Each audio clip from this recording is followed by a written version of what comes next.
গদাধর দেখতে পেল সেই বাচ্চা মেয়েটার হাতে ধরা রয়েছে একটা মানুষের মাথা, আর সেই মাথাটার অর্ধেকটা মেয়েটা কামড়ে কামড়ে খেয়ে ফেলেছে। আর পারল না গদাধর। একটা কুড়োল চিৎকার করে পেছনের দিকে ছুটতে যেতেই জলে ভেজা পেছল মাটিতে আছাড় খেয়ে পড়ল দাওয়ার উপরে।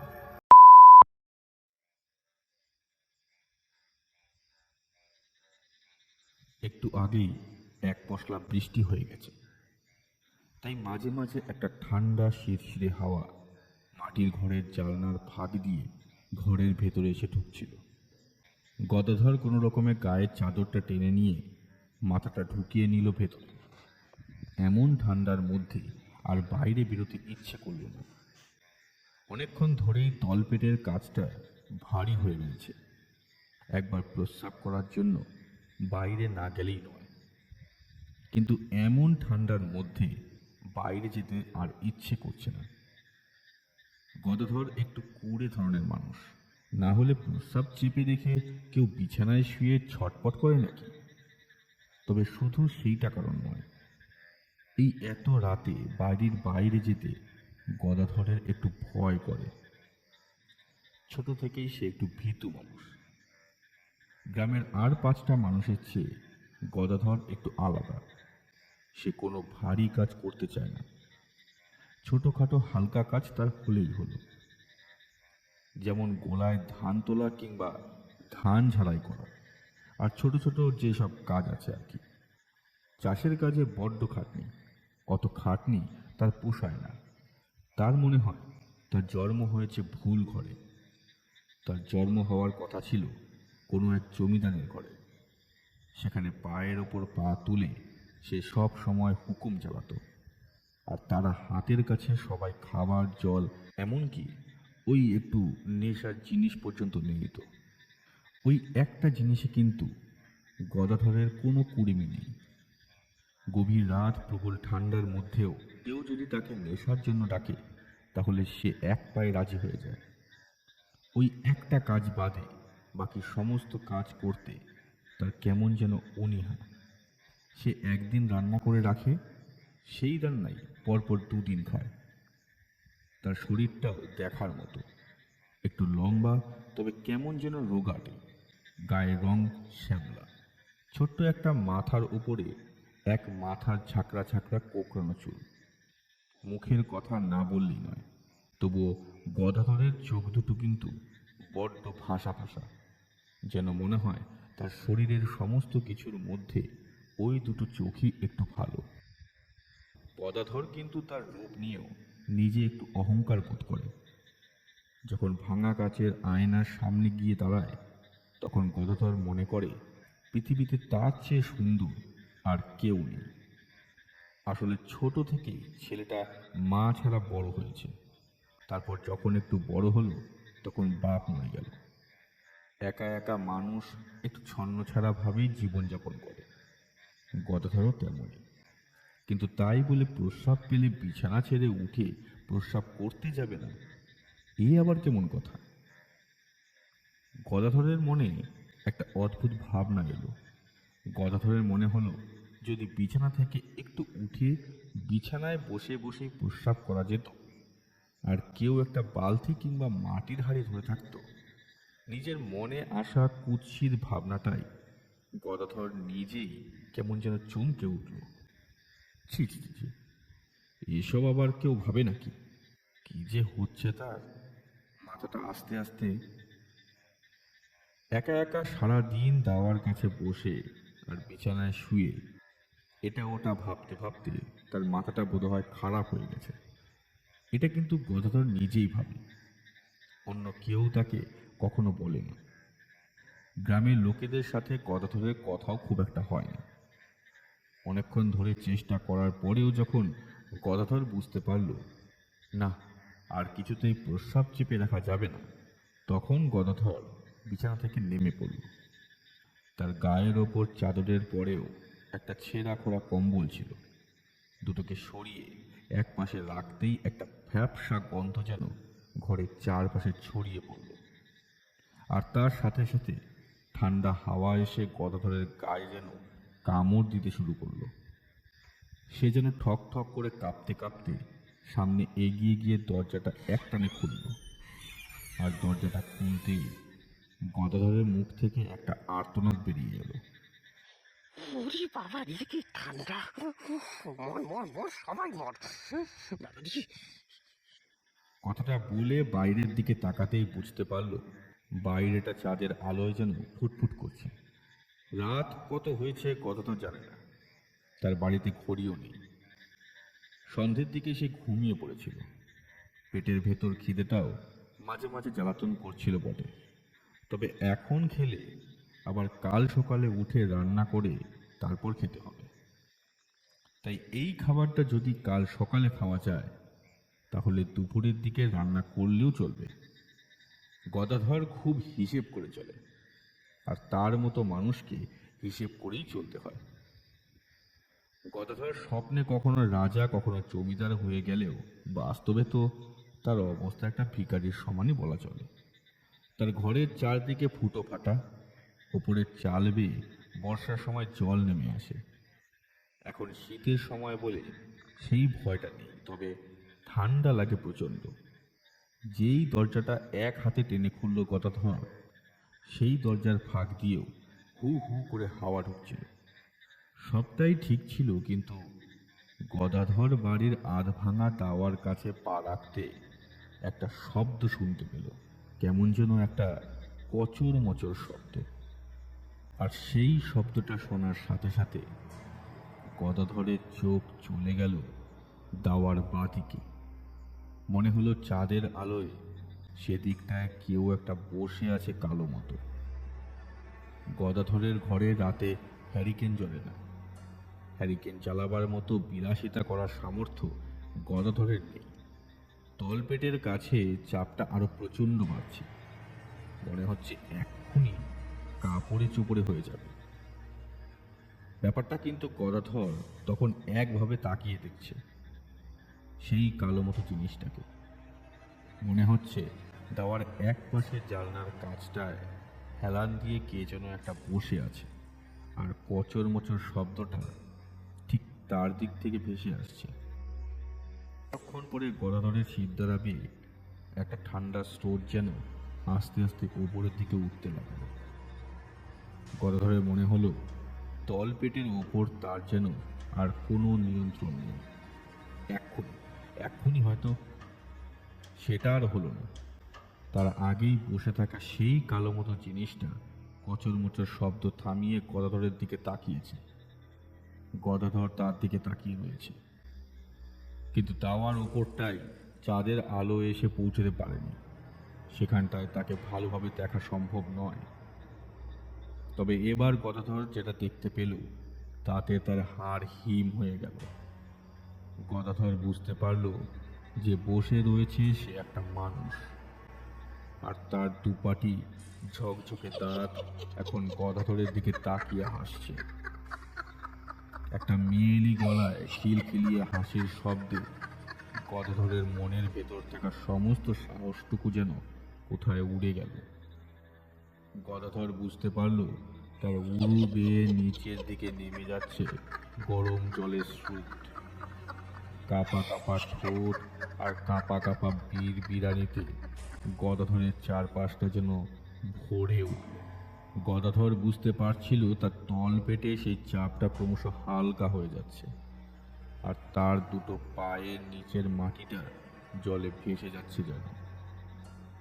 বসে থাকা সেই জিনিসটা, মানে যাকে গদাধর মানুষ বলে মনে করেছে, সে ততক্ষণে উঠে দাঁড়িয়েছে। গদাধর বুঝতে পারল তার উচ্চতা একটা বাচ্চা মেয়ের থেকে বেশি হবে না। তবে সে আরেকটু কাছে আসতেই গদাধর দেখতে পেল তার হাতে কি যেন একটা ধরা রয়েছে। অল্প আলোয় অনেকক্ষণ ধরে সামনে তাকিয়ে থাকার জন্য গদাধরের চোখটা শুয়ে গিয়েছিল। এবার সে যেটা দেখতে পেল তাতে কিন্তু আর নিজেকে ধরে রাখতে পারল না। গদাধর দেখতে পেল সেই বাচ্চা মেয়েটার হাতে ধরা রয়েছে একটা মানুষের মাথা, আর সেই মাথাটার অর্ধেকটা মেয়েটা কামড়ে কামড়ে খেয়ে ফেলেছে। আর পারল না গদাধর। একটা প্রবল চিৎকার করে পেছনের দিকে ছুটতে যেতেই জলে ভেজা পেছল মাটিতে আছাড় খেয়ে পড়ল দাওয়ার উপরে। তারপর আর কিছু মনে নেই।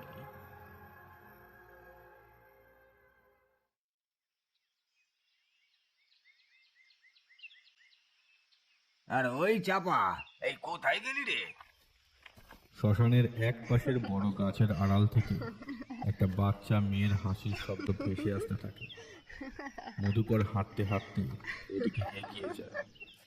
সে বুঝতে পারে গাছের পেছনেই লুকিয়ে রয়েছে চাপা, কিন্তু তবুও যেন ব্যাপারটা বুঝতে পারেনি, এমনভাবে আরো একবার ডাকে।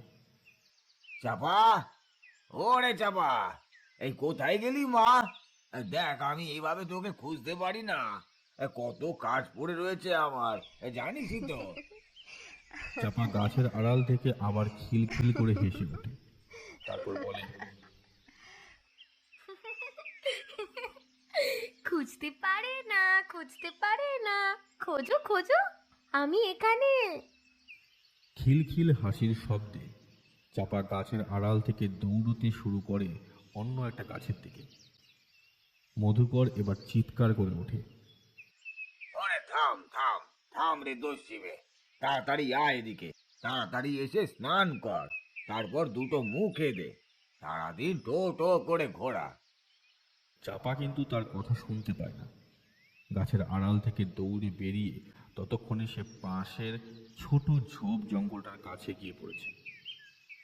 মধুকর হাল ছেড়ে দেয়। সত্যি তার অনেক কাজ পড়ে রয়েছে। এখন মেয়েটার সাথে এভাবে খেলার সময় তার নেই, অনেক কাজ করতে হবে। খবর পেয়েছে নিতাই মুখুজ্জের বাড়িতে কেউ একজন মরেছে, তার মরাটা একটু পরে এসে পড়ল বলে। মধুকর ডোম তো কি হয়েছে, মানুষ তো নাকি? তাই মধুকরেরও সবার মতো স্নান করা আছে, খাওয়া আছে, এমনকি বিশ্রাম আছে। আর তার মধ্যে নতুন করে একটা আপদ কিংবা বিপদ যাই বলা যায় না কেন, তা হলো চাপা। চাপা যে কখন এখানে এসেছিল, কিভাবে এই যে চাপাকে মধুকর কুড়িয়ে পেয়েছিল, সেসব কথা তার আর মনে পড়ে না।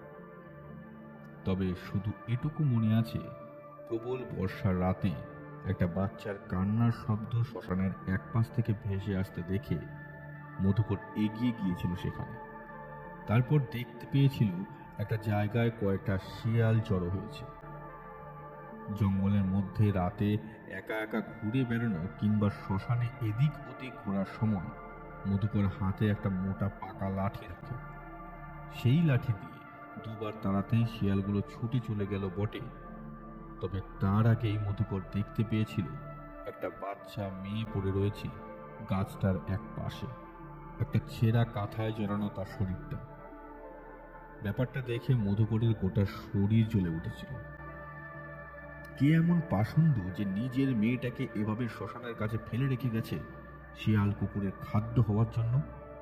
মেয়েটার কান্না শুনে এই পাথরের মতো কালো আর জমের মতো ভীষণ মূর্তি মধুকরের বুক পর্যন্ত কেমন করে উঠেছিল। আর যে মেয়েটাকে রেখে গিয়েছিল তার বোধহয় দয়া মায়া কোনো কিছুই নেই। দয়া মায়া এই সমস্ত কিছু বোধহয় মানুষের চেহারা দেখে বিচার করা যায় না কখনো। যার মুখ আপাতত ভাবে শান্ত নিরীহ দয়াময়, তার বুকের ভেতর একটা শয়তান লুকিয়ে থাকে। সেদিন থেকে চাপা মধুকরের কাছে রয়েছে। মধুকর তার নাম দিয়েছে চাপা। কেন চাপা নাম দিয়েছে তার অবশ্য একটা কারণ আছে। চাপার গায়ের রং বেশ ফর্সা, যেন দুধে আলতা, যেন ঠিক চাপা ফুলের মতো, তাই তার নাম দিয়েছে চাপা। শ্মশানটা গ্রামের একদম গায়ে গায়ে নয়, একটু বাইরের দিকে। তবুও শ্মশান যাত্রী যারা আসে তাদের সাথে মাঝে মাঝে চাপা কথা বলে। তারা নিজে থেকে চাপাকে কিছু একটা খাবার দিয়ে যায় কিংবা আরো কিছু দিয়ে গেল। এসব করেই ওদের দিন কোনোভাবে কেটে যাচ্ছে। তাছাড়া মধুকর নিজের যা খায়, 2 গ্রাম পাশে প্রাক্তন জমিদারের কাছ থেকে একটা মাসোহারা পায়, চাল ডাল আনাজপাতি আর কিছু টাকা। তাতে মধুকর আর চাপার চলে যায়। না হলে প্রতিদিন আর কটা লোকই বা মরে। মাঝে মাঝে মধুকরের মনে হয়, আহা, কি এই জীবিকা না সে বেছে নিয়েছে। মানুষ মরলে তার আনন্দ, আর মানুষ না মরলে খিল দিয়ে বসে থাকতে হবে। তবেই ভালো মন্দ নিয়েই যেমন জীবন, তেমন মধুকরের জীবন কেটেই যাচ্ছিল। তার মধ্যে চাপা এসে পড়েছে। চাপার মুখের দিকে তাকালে সমস্ত ক্লান্তি, দুঃখ, খিদে সবকিছু কোথায় যেন বেমালুম উবে যায়। মধুকরেরও মাঝে মাঝে দুঃখ হয়। চাপাকে ভালো জামা পরাতে পারে না, ভালো কিছু খেতে দিতে পারে না, কিন্তু মেয়েটার যেন কোনো কিছুতে আপত্তি নেই। বেশ ভালোভাবেই সময় কেটে যাচ্ছিল। তার মধ্যে একদিন ঘটে গেল ব্যাপারটা। চাপাকে সেদিন সন্ধ্যের দিকে খুঁজতে খুঁজতে আলো নিয়ে মধুকর শ্মশানের শেষের দিকের জঙ্গলের কাছে পৌঁছালো। চাপা, চাপা মা, কোথায় গেলি? চাপার কোনো সাড়া নেই। সবসময় চাপাকে যে সে চোখে চোখে রাখতে পারে সেটা নয়। চাপা এখন একটু বড় হয়েছে, সব বুঝতে পারে, কথা বলতে পারে, এমন অনেক কিছু করতে পারে যেগুলো মধুকর কখনো ভাবেই না। তবুও মেয়েটাকে একটু চোখে চোখে রাখতে হয়। রাত হয়ে আসছে দেখে মধুকর তাকে খুঁজতে বেরিয়েছিল, কিন্তু ব্যাপারটা কি হলো? চাপা গেল কোথায়? প্রবল একটা ভয় মধুকরের বুকের ভেতরে এসে জমা হচ্ছিল বারবার। চাপা তাহলে কোথাও চলে গেল না তো? যেভাবে হঠাৎ করেই তার কাছে এসেছিল তেমন হঠাৎ করেই চলে গেল না তো? এমনটা ভেবে মাঝে মাঝে মধুকর ভয় পায়, যদি চাপা সত্যি চলে যায় তাহলে। কথাগুলো ভাবতে ভাবতে জঙ্গলটার দিকে আরো একটু এগিয়ে এসেছিল, আর ঠিক তখনই একটা খস খস শব্দ শুনতে পেল। মধুকর বুঝতে পারল চাপা গিয়ে লুকিয়ে আছে ওই জঙ্গলটার মধ্যে। কিন্তু এমন সন্ধ্যের অন্ধকারের সময় জঙ্গলের মধ্যে কেন? চাপা, এই আধারে জঙ্গলে ঢুকতে নেই। কোথায় কি থাকে? বেরিয়ে আয়, বেরিয়ে আয় দেখি। চাপা, এই চাপা, তুই কি করেছিস রে? কথাটা অতি সাধারণভাবে বলতে শুরু করলেও মাঝপথে থেমে গিয়ে মধুকরের মুখ থেকে একটা আর্তনাদ বেরিয়ে আসে। চাপার দিকে তাকিয়ে মধুকরের গলাটা থরথর করে কাঁপতে থাকে। দুটো হাত যেন নিজের বয়সের বাইরে চলে যাচ্ছে। মাথার ভেতরটা কেমন তালগোল পাকিয়ে যাচ্ছে মধুকরের। মনে হলো পায়ের তলা থেকে মাটি সরে যাচ্ছে। সামনের দিকে তাকিয়ে হ্যারিকেনের অল্প আলোতে মধুকর যা দেখতে পাচ্ছে তা বিশ্বাস করতে পারছে না নিজে। মধুকর দেখতে পেল সেই ছেঁড়া গামছাটা পরে চাপা জঙ্গলের এক পাশটায় বসে রয়েছে। দুটো পায়ের ওপর উবু হয়ে বসে নিচের দিকে ঝুঁকে একটা অদ্ভুত কাণ্ড করছে চাপা। মাটিতে পড়ে থাকা একটা মানুষের মাথা দু হাত দিয়ে ধরে আর দাঁত দিয়ে কামড়ে কামড়ে খাচ্ছে। একটা কড়মড় শব্দ ভেসে আসছে তার দিক থেকে, আর তার সাথে চাপার মুখের শব্দ। তার মুখ থেকে লালা বেরিয়ে এসে পড়ছে সেই মানুষের মাথাটার উপর। মাথার পেছনের দিকটা খানিকটা খাওয়া হয়েছে, সামনের দিকটা এখনো অক্ষত রয়েছে। দুটো ভয় পাওয়া চোখ দেখা যাচ্ছে। গলা থেকে মাথাটা যেন উপড়ে নেওয়া হয়েছে, তবে মাথাটা কিন্তু সামান্য আগুনে পড়া, যেন মনে হচ্ছে চিতার থেকে মৃতদেহের মাথাটা খুলে নিয়েছে। তার মাথার চুলগুলো পুড়ে একেবারে ছাই হয়ে গেছে।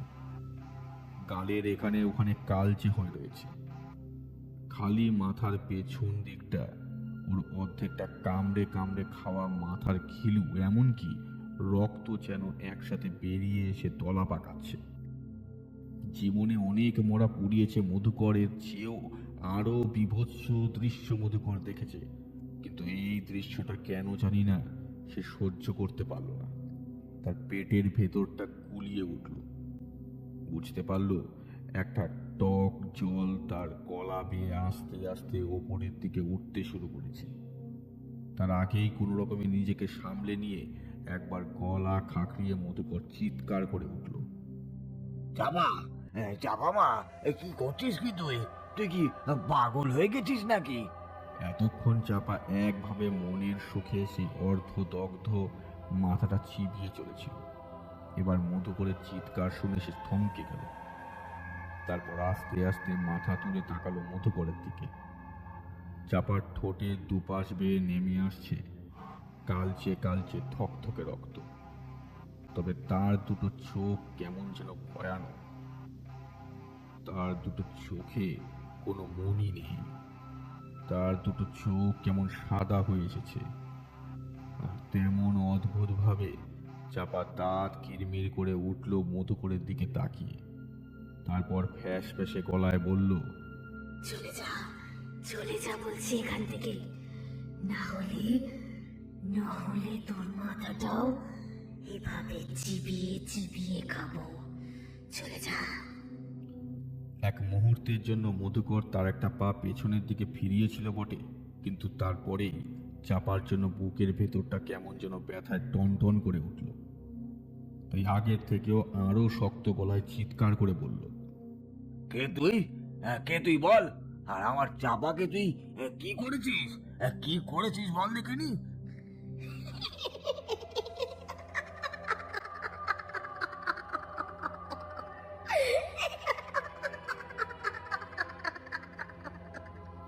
চাপা এবার হেসে উঠল। তার এক হাতে সেই মাথাটা আর অন্য হাত ভিজে রয়েছে রক্ত, ঘিলু আর টুকরো টুকরো পোড়া হাড়ে। হাসতে হাসতে সে ফ্যাস ফ্যাস করে বলল,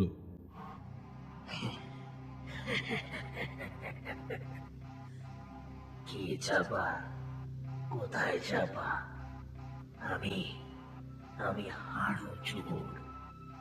আমি হাড়ু।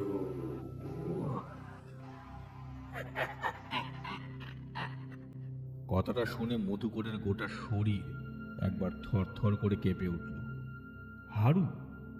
মানে যার মৃতদেহটা এই 2 দিন আগে সে চিতায় পুড়িয়েছিল, সেই হারু?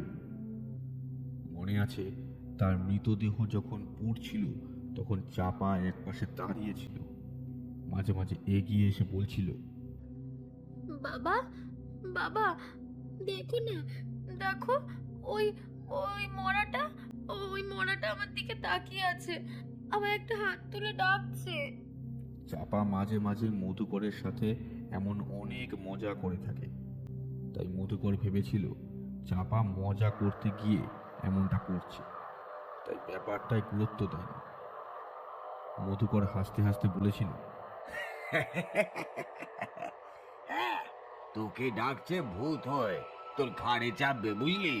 চল এখন চল, সন্ধে হয়ে যাচ্ছে। মধুকর কিন্তু বুঝতে পারেনি চাপা মিথ্যে কথা বলেনি। আসলে একটা মরা আগুনে পুড়তে পুড়তে যে তাকে ডাকতে পারে না, সে কথাটা বোঝার মতো ক্ষমতা চাপার এখনো হয়ে ওঠেনি। সে জন্ম থেকেই শ্মশান, চিতা, মৃতদেহ এই সমস্ত দেখতে দেখতে বড় হয়েছে। তাই এসব ব্যাপার নিয়ে অস্বাভাবিক কিছু সে ভাবতেই পারে না।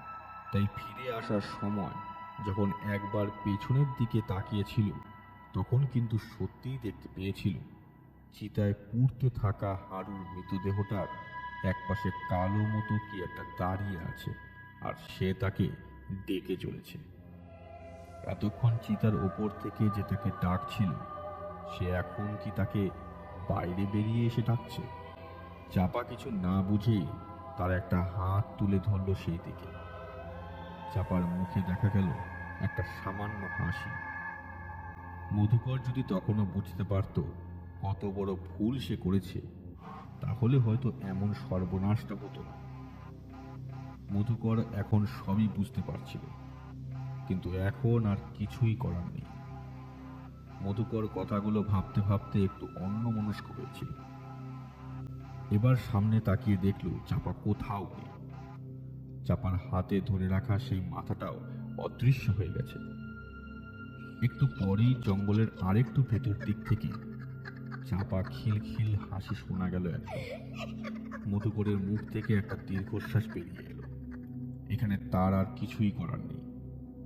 যা হয়েছে তা অতি ভয়ানক।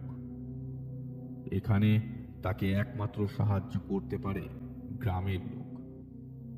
গ্রামে গিয়ে কোনো ওঝাকে ডেকে আনতে হবে। কিন্তু কাল সকাল ছাড়া তো এসব হবে না। নিজের ছোট কুঠিরে হেলান দিয়ে বসে থাকতে থাকতে কখন যেন ঘুমিয়ে পড়েছিল মধুকর। দরজা খোলার শব্দ শুনে সামনে তাকিয়ে দেখতে পেল চাপা এসে ঘরে ঢুকছে। তার মুখটা কিন্তু এখন আগের মতো অতি সাধারণ, শান্ত। তার মুখে কেমন যেন একটা কৌতূহল জমে রয়েছে। চাপা ঘরে ঢুকে আস্তে আস্তে বলল, আমার কি হয়েছিল বলো তো বাবা? গাছতলায় বসেছিলাম কেন আমি? মধুকর বুঝতে পারল চাপা এখন নিজের মধ্যেই রয়েছে, তাই তাকে তাড়াতাড়ি কাছে ডেকে নিল। বুকের মাঝে তাকে চেপে ধরে অনেকক্ষণ বসে রইল। চাপা কিছুই বুঝতে পারল না, শুধু মধুকরের দু চোখ থেকে দুফোঁটা জল গিয়ে পড়ল চাপার ছেঁড়া জামার পিঠের ওপর।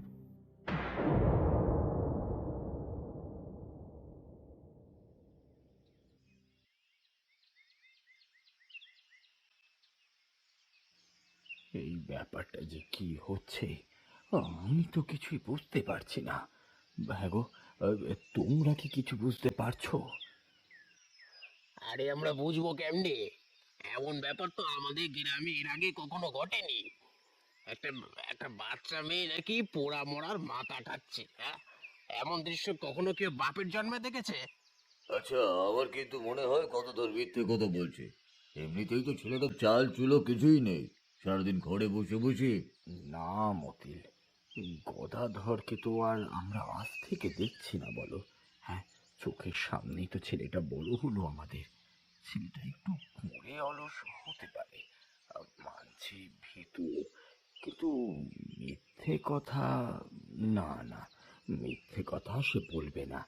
আর সকালে তাকে তো অজ্ঞান হয়ে বাড়ির দাওয়ার কাছেই পড়ে থাকতে ওই সদাচরণই দেখেছে। আর তাছাড়া সদাচরণ তো এও বলেছে যে গদাধর নাকি ভয় পেয়ে একেবারে কাঁপছিল ঠক ঠক করে। কথাটা শুনে হারাধন একটু নাক সিটকাল, তারপর বলল, রোগা ছেলে মন্দির জন্য গোটা বিছানা করে ফেলেছে। হারাধনের কথায় জমা হওয়ার লোকেদের মধ্যে সকলেই হেসে উঠল, কিন্তু হাসল না নবীন চক্রবর্তী। গ্রামের সকলে গোটা ব্যাপারটাকে যত সহজভাবে নিচ্ছে, তত সহজভাবে কিন্তু নবীন চক্রবর্তী নিতে পারছেন না। একটা ব্যাপার তার বারবার মনে হচ্ছে। সেই অনেক বছর আগে একবার এমন মাথা কেকোর কথা তিনি শুনেছিলেন। তাহলে এত বছর পর কি আবার সেই ব্যাপারটা শুরু হলো? কিন্তু এমন একটা বাচ্চা মেয়ের কথা বারবার বলছে কেন? বাচ্চা মেয়েটা তাহলে কে? এই গ্রামের কোনো বাচ্চা মেয়ে তো হতে পারে বলে মনে হয় না। তাহলে কি পাশের গ্রামের কেউ? সকলে এ কথা ও কথা বলতে লাগলো। তবে এ কথা বলাই বাহুল্য যে তাদের সব কিছুর মধ্যেই গদাধরকে ছোট করে দেখা কিংবা তাকে অপমান করার কথাগুলোই বেশি ছিল। নবীন চক্রবর্তী কিন্তু বুঝতে পারল এই জল এখানে থামবে না, বহু দূর পর্যন্ত গড়াবে। আর সেই জলের টানে আরো কয়েকজনকে ভেসে যেতে না হয়।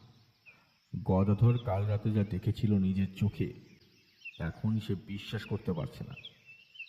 সদাচরণ তাকে দাওয়ার কাছ থেকে তুলেছিল, তুলতে তুলতে বলেছিল, ছি ছি ছি ছি ছি, এ বাবা কি গন্ধ! এই গলাবার তুই প্রস্রাব করে বাঁচিয়েছিস? গদাধরের প্রথমে কিছু মনে পড়েনি, তারপর সবটাই মনে পড়তে দাওয়ার কাছে একপাশে তাকিয়ে দেখল সেখানে কিছুই নেই। কিন্তু ভালো করে তাকাতেই দেখা গেল আধ ভাঙা মাটির দাওয়ার ওপরে লেগে রয়েছে শুকিয়ে যাওয়া রক্ত, কালচে ঘিলু আর অর্ধদগ্ধ হাড়ের গুঁড়ো। গদাধরের প্রবল উত্তেজিত গলায় সমস্ত কথাগুলো সদাচরণ শুনল।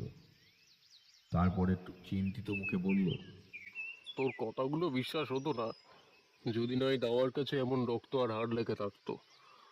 তুই খুব একটা মিথ্যে কথা বলছিস না, কিন্তু কোনো কারণে জামা কাপড়ে প্রস্রাব করে দিয়ে তারপর এমনটা গল্প সাজাচ্ছিস, হতেই পারে। না না না সদাচরণ, আমি মিথ্যে বলছি না। আমি কাল রাতে তাকে নিজের চোখে দেখেছি, নিজের চোখে। ওইখানে ওইখানে বসে বসে একটা গদাধর আবার তার কথাটা শেষ করতে পারল না। ভয়ে কাঁপতে কাঁপতে তার দুটো ঠোঁট অবরুদ্ধ হয়ে গেল। কোনো রকমে ভাঙা বাঁশের খুঁটিটা চেপে ধরে বসতে গেলেও দাওয়ার উপরে বাড়ির চালটা কেমন যেন নড়ে উঠল। গদাধর তাড়াতাড়ি বাঁশটা ছেড়ে দিয়ে মাটির উপর থপ করে বসে পড়ল। সদাচরণ বুঝতে পারছিল কিছু একটা নিশ্চয়ই হয়েছে। এমন কিছু একটা হয়েছে যেটা অতি সহজ কিছু নয়। সদাচরণ জানে গদাধর আর যাই হোক না কেন মিথ্যে কথা বলবে না, আর এমনভাবে সে যখন ভয় পাচ্ছে তাহলে নিশ্চয়ই কিছু একটা ঘটেছে। গদাধরের কাছ থেকে সমস্ত কথা শুনে গ্রামের সবাইকে জড়ো করে সেদিন দুপুরেই সমস্ত কথা জানিয়ে দিল সে। সবাই অপেক্ষা করতে লাগলো সেই মাথা খেকো বাচ্চা মেয়েটাকে দেখার জন্য, কিন্তু সত্যি বলতে কেউই চাইছিল না তার সাথে মুখোমুখি দেখা হোক। মধুকর সকালে বেরিয়েছিল পাশের গ্রামে নবীন চক্রবর্তীর কাছে যাবে বলে। নবীন চক্রবর্তী সেই গ্রামের বয়স্ক মানুষ, তাছাড়া তার পরিবারের বংশ পরম্পরায় বেশ নাম ডাক রয়েছে। তার কাছে গিয়ে এই সমস্ত কথা বলে যদি কোনো একটা বিধান বার করা যায়।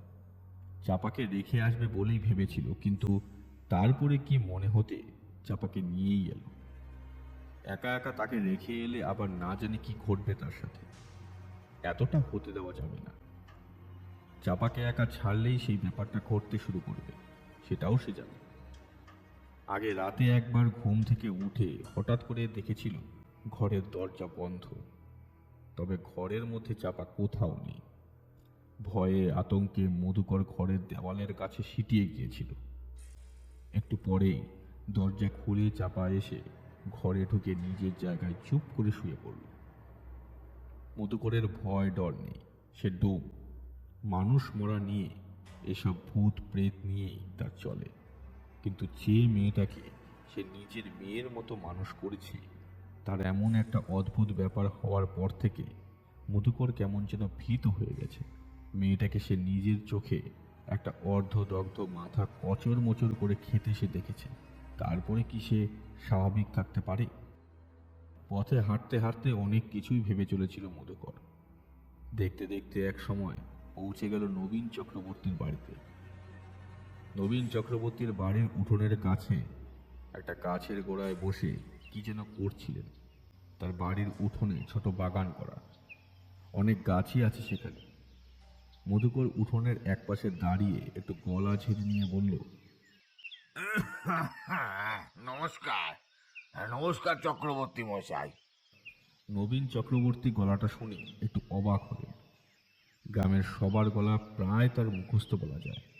এই কথাটা একটু অন্যরকম। পেছনের দিকে ঘুরে তাকিয়ে দেখতে পেলেন গলায় গামছা, খালি গা আর পরনে একটা নোংরা ধুতি পরা একটা কালো মতো পাহাড় যেন। আর সেই পাহাড়ের পেছনে দাঁড়িয়ে রয়েছে একটা ছোট্ট বাচ্চা মেয়ে। তার মুখটা কেমন যেন মায়া ধরা। দেখেই মনে হয় মাথায় একটু হাত বুলিয়ে দিলে মেয়েটার মুখে যে হাসিটা ফুটে উঠবে তার কোনো তুলনাই হয় না। বাচ্চা মেয়েটার গায়ের রং কিন্তু টুকটুকে ফর্সা, যেন সাক্ষাৎ কোনো দেবী মূর্তি শিশুরূপে নেমে এসেছে মাটিতে। নবীন চক্রবর্তী মধুকরকে চিনতে পারলেন না। তিনি এগিয়ে এসে তার দিকে ভালো করে তাকিয়ে বললেন, কে বাবা তুমি? তোমায় তো ঠিক চিনলাম না। আর আসলে বয়সও তো হচ্ছে, সবাইকে আজকাল ঠিক মনেও রাখতে পারি না। আমায় আপনি কি চিনবেন না চক্রবর্তী মশাই? আমি ওই পাশের গ্রামে শ্মশানে থাকি। আমি মধুকর ডোম। এই কথায় নবীন চক্রবর্তী যেন তাকে চিনতে পারলেন। শ্মশানে তাকে কয়েকবার যেতে হয়েছে, আর ওই শ্মশানেই তার বউকে একসময় পোড়ানো হয়েছিল। এই মধুকরই তাকে পুড়িয়েছে, তাই তাকে চিনতে পেরেছেন। একটু খুশি হয়ে নবীন চক্রবর্তী বললেন, আরে বেশ বেশ, তোমায় চিনতে পেরেছি। ভালো আছো তো তুমি? আর ওটিকে বলো তো, তোমার সাথে তোমার মেয়ে নাকি? কিন্তু আমার মেয়েই বলতে পারেন চক্রবর্তী মশাই। তবে সেসব অনেক কথা, পরে বলবো না হয়। একটা বিপদে পড়ে আপনার কাছে এসেছি। মধুকরের শেষের কথাগুলো কেমন যেন মনে হলো। নবীন চক্রবর্তী তিনি একটু সন্দেহের দৃষ্টিতে তার দিকে তাকিয়ে বললেন, বলো মধুকর, কি বিপদ? আর আমি বা তোমায় কি সাহায্য করতে পারি? বলো, বলো, নিশ্চিন্তে আমাকে বলো। মধুকর চাপাকে বলল বাগানের গাছগুলো ভালো করে দেখতে। তার সামনে এসব কথা মধুকর বলতে চাইল না। চাপা চলে যেতেই সমস্ত কথা মধুকর খুলে বলল নবীন চক্রবর্তীকে। তারপর হাত জোর করে বলল, চক্রবর্তী মশাই, ও চক্রবর্তী মশাই, আমার এই মেয়েটার যদি কিছু হয়ে যায় তাহলে আমি যে কি করব তা আমি কিছুই জানি না। আমাকে এই বিপদ থেকে বাঁচান। আমি শুনেছি আপনি সবার সাহায্য করেন, তাই বাধ্য হয়েই আমি আপনার কাছে এইছি। নবীন চক্রবর্তী ঝাপসা চোখে তাকালেন চাপার দিকে। সে মাটিতে হাঁটু গেড়ে বসে একটা গাছের পাতায় হাত বুলিয়ে দিচ্ছে, যেন মনে হচ্ছে গাছটাকে মাতৃস্নেহে লালন পালন করার মতন আদর করছে। কিন্তু এই মেয়েটাই এমন বিভক্ত হয়ে যেতে পারে না। পাশের গ্রামের শ্মশান থেকে এত দূর পর্যন্ত সে এসেছিল, নিশ্চয়ই তার কোনো একটা কারণ আছে।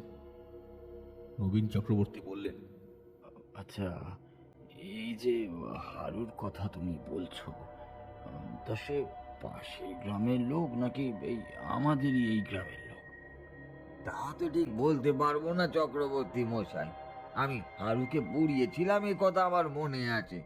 যতদূর মনে হয় গ্রামেরই লোক। কয়েকদিন আগে আমার কাছে মৃতদেহ নিয়ে ওরা এসেছিল। তখন শুনেছিলাম মৃত লোকটার নাম হারু, আর সে একজন চোর। চোর কথাটা শুনে নবীন চক্রবর্তী কেমন যেন চমকে উঠলেন।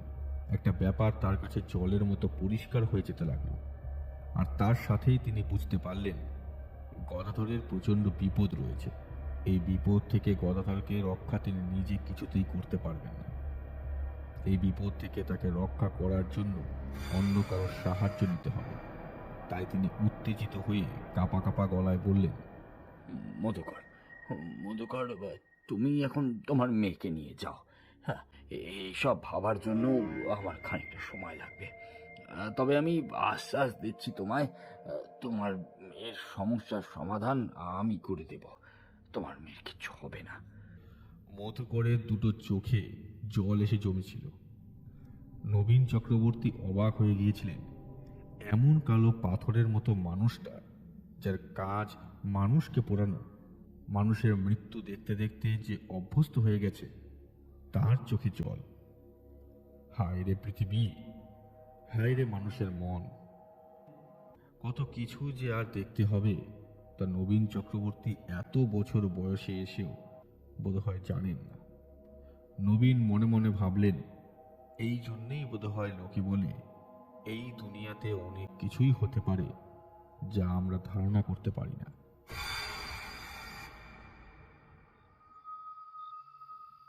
গদাধর বেশ নিশ্চিন্তেই শুতে গিয়েছিল। আজ সন্ধ্যের দিকে নবীন চক্রবর্তী নিজের বাড়ি থেকে রান্না করা খাবার দিয়ে গিয়েছে তাকে। নবীন চক্রবর্তী মানুষটা এমনিতে ভালো, তবে আজ যেন তিনি একটু বেশি ভালো ব্যবহার করেছেন গদাধরের সাথে। এরপরে খেয়ে দিয়ে গদাধর বিছানার ওপর লম্বা হয়েছে। একটা হাই তুলতে তুলতে ছেঁড়া কম্বলটা গায়ে দিল সে। কম্বলের ফাঁক ফোকর দিয়ে ঠান্ডা হাওয়া এসে গায়ে লাগে, তবে তাতে যেন একটু আরামই হয় গদাধরের। সেসব নিয়ে বেশি না ভেবে চোখটা বন্ধ করল। সেদিন রাতে বাড়ির দাওয়ার কাছে যে জিনিসটা দেখেছিল সেটা যেন কিছুতেই ভুলতে পারছে না সে। আজ নবীন চক্রবর্তী যখন এসেছিল তখন নবীন চক্রবর্তীকে সমস্ত কথাই খুলে বলেছিল। নবীন চক্রবর্তী আড়ষ্ট হয়ে বলেছিল, গদাধর, ও হয়তো তোর চোখের ভুল, না হয় সত্যি এমন কিছু একটা ঘটেছে। তবে তোর যখন কোনো ক্ষতি হয়নি, তাহলে ও নিয়ে তুই আর বেশি চিন্তা করিস না। চক্রবর্তী মশাই, আপনি বলছেন যখন, আমি তাহলে আর চিন্তা করছি না। না হলে এত রাতের বেলায় বাড়িতে বসে থাকতে ভীষণ ভয় করে। আচ্ছা, তুই যেদিন ওই বাচ্চা মেয়েটাকে দেখেছিলি সেদিন তো শনিবার ছিল। তারপরে কি আর তাকে দেখেছিস কখনো? চক্রবর্তী মশাই, ওই একদিনই তাকে দেখেছিলাম, তারপর তো দেখতে পাইনি। গদাধর সত্যি শুধু সেই শনিবার তাকে দেখতে পেয়েছিল, তারপর কিন্তু আর একদিনও তাকে দেখতে পায়নি। প্রতিদিন রাতে ঘুমানোর সময় মনে হয়েছিল বাড়ির বাইরে বোধহয় কেউ এসে পড়েছে, কেউ বোধহয় বাড়ির ওপর নজর রেখে চলেছে, কিংবা ভাঙাচোরা দেওয়ালের ফুটো ফাটা দিয়ে দেখছে। কিন্তু পরে বুঝতে পেরেছে আসলে সবটাই তার মনের ভয়। তবে আজ আবার সেই শনিবারের রাত। গদাধর মনে মনে ভাবল, আগের শনিবার রাতে সেই মেয়েটাকে বাড়ির দাওয়ার কাছে বসে মরার মাথা খেতে দেখেছে। আজও কি সে আসবে? কিন্তু সে তার কাছে আসবেই বা কেন? তার সাথে তো গদাধরের কোনো সম্পর্ক নেই। গদাধর কখনো কারোর তেমন কোনো ক্ষতি করেনি। তাহলে মেয়েটা তাকে দেখা দিচ্ছে কেন? কোনো প্রশ্নের উত্তর পায় না গদাধর। মাথার মধ্যে হাজারটা চিন্তা একসাথে ঘুরতে ঘুরতে কখন যেন তার চোখ বুজে এসেছিল। যখন চোখ খুলল তখন বাইরে থেকে ভেসে এলো একটা মেয়েলি গলায় হাসির শব্দ, যেন মেয়েলি গলায় কেউ দরজার বাইরে থেকে বলছে, গদাধর, গদাধর, বাইরে বেরিয়ে আয়, বেরিয়ে আয় বাইরে। গদাধর কিন্তু এবার বেশ ভয় পেয়ে গেল। একটা বাচ্চা মেয়েলি গলা সে শুনতে পেয়েছে। সেদিন রাতে যে বাচ্চা মেয়েটার হাসির শব্দ শুনতে পেয়েছিল, এটা যে সেই বাচ্চা মেয়েটার গলা, সেটা বুঝতে কোনো ভুল হয় না গদাধরের। ভয়ে ঠক ঠক করে কাঁপতে কাঁপতে সে ঘর থেকেই বলল, না, আমি যাব না, যাব না, আমি আমি বাইরে যাব না। তুই চলে যা, চলে যা, তুই তুই চলে যা এখান থেকে। কে তুই? চলে যা। কেন ভুলে যাচ্ছিস আমায়? বাচ্চা মেয়েটার গলায় কথাটা শুনতে পাওয়ার সাথে সাথেই হঠাৎ করে একটা ব্যাপার ঘটে গেল। বাচ্চা মেয়েটার গলাটা কেমন যেন বদলে গেল এবার একটা চেনা গলায়। সে শুনতে পেল যেন তার চেনা কেউ বলে চলেছে, ভুলে গেলি আমায় গদাধর? এবার গলাটা চিনতে কোনো অসুবিধে হলো না গদাধরের। তার গলা সে চিনতে পেরেছে। এটা হাড়ু ছাড়া আর কেউ হতে পারে না। হারু, হারু, তুই তুই তুই কি করে এলি? তুই তো কি ভেবেছিলি আমি মরে গেছি বলে তুই বেঁচে যাবি? তুই বেঁচে যাবি ভেবেছিলি? এত সোজা নয় গদাধর, এত এত সোজা নয়। আমি আজ তোকে মারবো বলে এসেছি। তারপর তোর মাথাটা তোর ঘর থেকে আলাদা করে তোর মাথাটা কামড়ে কামড়ে খাবো।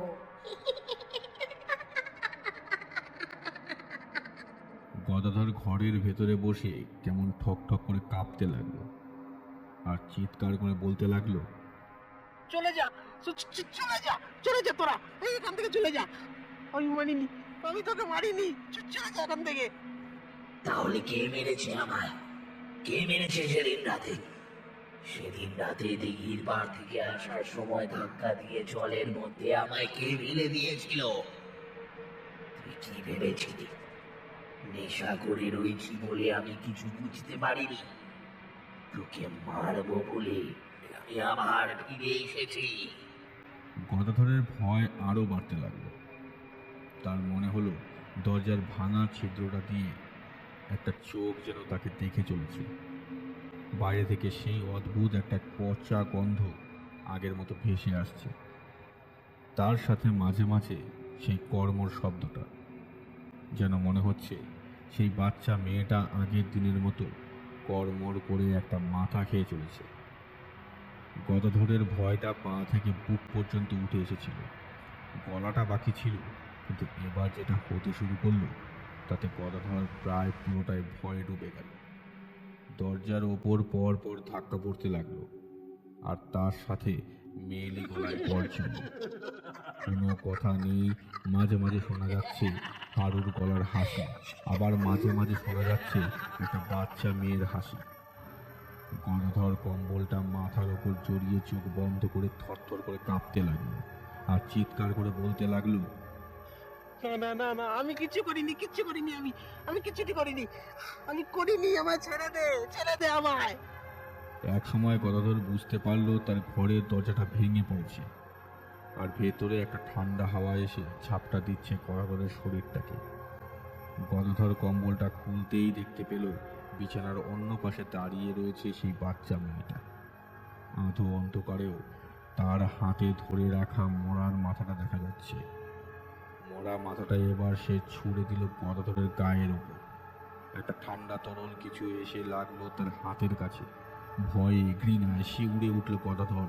ঠিক সেই মুহূর্তে গদাধর দেখতে পেল দরজার কাছে একটা কেউ যেন এসে দাঁড়িয়েছে। তার সাথে সাথে সেই বাচ্চা মেয়েটা পেছনের দিকে ঘুরল আর পেছন থেকে কেউ পুরো গম্ভীর গলায় বলে উঠল, তোর যদি ক্ষমতা থাকে তাহলে ওর ক্ষতি করে দেখা। এখনই থেমে যা বলছি। কেন থামবো? কেন? তোরে ভয় পাই নাকি? হ্যাঁ, এই দেখ।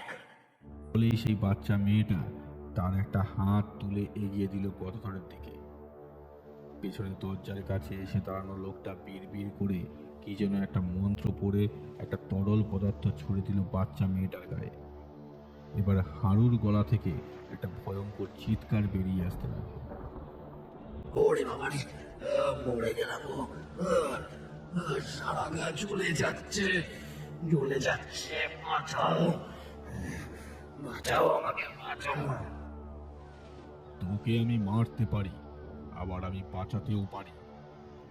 এখন যদি তুই তোর দুর্বুদ্ধি ছাড়িস তাহলে তোকে আমি বাঁচাবো। কিন্তু ও যে আমায় মেরেছে, ওকে আমি ছাড়বো না, ওকে আমি ছাড়বো না। ও তোকে মেরেছে কি মারেনি তা আমি জানি না, কিন্তু আমি থাকতে ওর কোনো ক্ষতি তোকে আমি করতে দেব না। তোকে আমি এখানেই বেঁধে রাখবো। ওঝা বিড়বিড় করে আরো কি একটা মন্ত্র পড়ে একটা গুঁড়ো মতো কিছু ছুঁড়ে দিল বাচ্চা মেয়েটার গায়ে। আবার সে চিৎকার করে উঠলে এবার মেয়েলি গলায় কান্নার শব্দ, আর তার সাথে একটা বাচ্চা মেয়ে যেন চিৎকার করে বলছে, ছেড়ে দাও আমায়। বাবা, বাবা তুমি কোথায়? কথাটা শুনে বাইরে থেকে এবার আরো দুটো ছায়ামূর্তি ঘরের ভেতরে এসে ঢুকলো। নবীন চক্রবর্তী আর মধুকর কাঁপা কাঁপা গলায় বলল, যে চক্রবর্তী মশাই, আমার মেয়েটা মরে যাবে? কিচ্ছু হবে না, ও যতক্ষণ আমি এখানে আছি ততক্ষণ ওর কোনো ক্ষতি আমি হতে দেব না। কিন্তু এখন তুই চুপ করে দাঁড়িয়ে থাক, ওই প্রেতকে আমি আগে তাড়াই। গদাধর বুঝতে পেরেছিল তাকে বাঁচানোর জন্য ওরা সকলে এসে পড়েছে, তাই কোনো রকমে বিছানা থেকে নেমে দৌড়ে এসে দাঁড়িয়েছিল নবীন চক্রবর্তীর পাশে। গদাধর তখনও কাঁপছিল। ঘরের মধ্যে সেই বাচ্চা মেয়েটা ততক্ষণে বসে পড়েছে। একটা গর্জন তার মুখ থেকে ভেসে আসছে শুধু। তার দিকে এগিয়ে গিয়ে কড়া গলায় ওঝা বলল, বল বল তুই এই মেয়েটিকে ছেড়ে যাবে কিনা? না, যাবো না আমি। যাবি না তাহলে এই নে। বলে ওঝা এবার একটা লাঠি বার করলো। সেই লাঠিটা মন্ত্রপুত লাঠি। সেই লাঠি দিয়ে বাচ্চা মেয়েটির গায়ে একবার আঘাত করতে সে চিৎকার করে উঠল। একসাথে দুটো গলা শুনতে পেল ওরা সকলে, একটা হারুর গলা আর একটা চাপার গলা। মধুকরের চোখ বেয়ে জল নামতে লাগলো। সে এগিয়ে আসার চেষ্টা করেছিল, কিন্তু নবীন চক্রবর্তী তাকে আটকে ধরে রইল। বেশ কিছুক্ষণ মার খেয়ে হারু এক সময় বলল, বেশ, আমি চলে যাচ্ছি, কিন্তু কিন্তু তোরা একটা অপরাধীকে বাঁচালি। ও আমায় দিঘির জলে ফেলে দিয়েছিল। ওঝা গদাধরের দিকে তাকালো, তারপর বলল, সত্যি করে বল তুই ওকে দিঘির জলে ধাক্কা দিয়ে মেরে দিয়েছিলি? গদাধর এতক্ষণ ধরে সব দেখে চলেছিল। সেই সুযোগ পেয়ে সে বলল, না না না, আমি ধাক্কা দিইনি। সেদিন বৃষ্টি হয়েছিল, পথটা এমনিতেই পেছল ছিল। নেশা করে ফেরার সময় পা পিছলে দিঘির জলে গিয়ে পড়েছিল। আমি ওকে তোলার চেষ্টা করেছিলাম, কিন্তু ওই ঝড় বৃষ্টির মধ্যে দিঘির গভীর জল থেকে ওকে তুলতে পারিনি। আমি বাড়ি ফিরে এসে ও কথা কাউকে কইনি, যদি সবাই আমাকে দোষী ভাবে। মিথ্যে কথা, মিথ্যে কথা, তুই আমায় খুন করেছিস। তোকে আমি মারবই। আমার মনে হয় না ও মিথ্যে কথা বলছে। আর তুই কি ওকে দেখেছিস ধাক্কা মেরে ফেলে দিতে? হারু এবার কোনো কথা বলল না। বোঝা আর একটা তরল পদার্থ তার গায়ে ছিটিয়ে দিতেই হারু আবার চিৎকার করে উঠল। ওঝা বলল, এক্ষুনি তুই চলে যা এখান থেকে। ও যদি কোনো অন্যায় করে থাকে তাহলে ওর শাস্তিও হবে। তুই যা, না হলে কিন্তু তোকে আমি বন্দি করে রাখবো। চলে যাচ্ছি, চলে যাচ্ছি, কিন্তু অন্যায়ের শাস্তি পেতেই হবে, পেতেই হবে ওকে। একটা ঝড়ো হাওয়া ঘরের ভেতর থেকে বেরিয়ে গেল। ধপ করে চাপা ঘরের মেঝের ওপর পড়ে গেল। মধুকর একটা চিৎকার করে এগিয়ে গিয়ে চাপাকে কোলে তুলে ধরল। ওঝা বলল, ওকে নিয়ে যা, ওকে নিয়ে গিয়ে বিশ্রাম করা। একটা দিন সময় লাগবে, তারপর সমস্তটাই ঠিক হয়ে যাবে। কি হয়েছিল তার কোনো কথা ওকে বলার প্রয়োজন নেই, তাতেও ভয় পাবে। আর চক্রবর্তী মশাই, আমার কাজ শেষ, তাহলে এবার আমি চলি।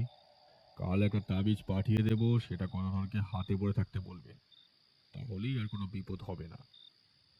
নবীন চক্রবর্তী হাসি মুখে ওঝাকে বিদায় দিল। সেই রাতের অন্ধকারেই বেরিয়ে পড়ল গদাধর। নবীন চক্রবর্তীর পায়ের ওপর পড়ে বলল, আমি না থাকলে আজ হারুর পেট আমায় মেরেই ফেলতো, তারপর আমার মাথাটা ছিঁড়ে ওভাবে কামড়ে কামড়ে খেত চক্রবর্তী মশাই। গদাধরের কথায় চক্রবর্তী মশাই হেসে উঠলেন। তারপর বললেন, আরে, তুই যদি অন্যায় না করে থাকিস তাহলে তোর কোনো শাস্তি হবে না। চিন্তা নেই, বুঝলি? তুই এখন ঘুমা, গোটা রাতটা তো এখনো পড়ে আছে, একটু বিশ্রাম কর, তারপর কাল সকালে সমস্তটা দেখা যাবে। ওহে মধুকর, চলো চলো, তোমাকেও তো আবার এতটা ফিরতে হবে। পথে হাঁটতে হাঁটতে কি একটা মনে হতেই নবীন চক্রবর্তী বলে উঠলেন, আচ্ছা মধুকর, এই আমায় একটা কথা বলো তো, তোমার মেয়ে হঠাৎ করে মরার মাথা খেতে শুরু করলো কেন? মধুকর এ কথার উত্তর দিতে পারল না। চাপা তখন তার কোলে ঘুমিয়ে রয়েছে। হাঁটতে হাঁটতে নবীন চক্রবর্তী তার বাড়িতে ঢুকে গেলেন। মধুকর হাঁটতে হাঁটতে এগিয়ে গেল শ্মশানের দিকে। পথে এক সময় চাপা চোখ খুলে তাকালো অন্ধকারের মধ্যে। আর কিছু দেখা না গেলেও তার দুটো চোখ সাদা ঘোলাটে হয়ে রয়েছে তা বোঝা যায়। তার মুখে একটা অদ্ভুত হাসিও দেখা গেল। তবে একটু পরেই তার মুখের চেহারাটা বদলে যেতে লাগলো। সেই শান্ত মায়াময় চাপার মুখ ফুটে উঠল হাসিতে। সে মধুকরের গলাটা আরো শক্ত করে জড়িয়ে ধরল, যেন মনে হলো দুটো হাতের জুড়ে গলাটা চেপে ধরতে লাগলো। মধুকর কিছুই বুঝতে পারল না। সে হাঁটতে হাঁটতে শ্মশানের দিকে এগিয়ে গেল। তখন ওদিকে গঙ্গাধর কিন্তু নতুন একটা বিষয় চিন্তা করতে শুরু করেছে। এত সহজে সে বেঁচে গেল, সবাই বিশ্বাস করে নিল যে সে হারুকে খুন করেনি। কিন্তু হারু যদি আবার ফিরে আসে? বিছানায় শুয়ে শুয়ে ঠান্ডায় কাঁপতে কাঁপতে গদাধর সিদ্ধান্ত নিল কাল সকালে উঠেই গ্রাম ছেড়ে দূরে কোথাও পালিয়ে যেতে হবে। হারুর হাত থেকে দূরে কোথাও পালিয়ে যেতে হবে।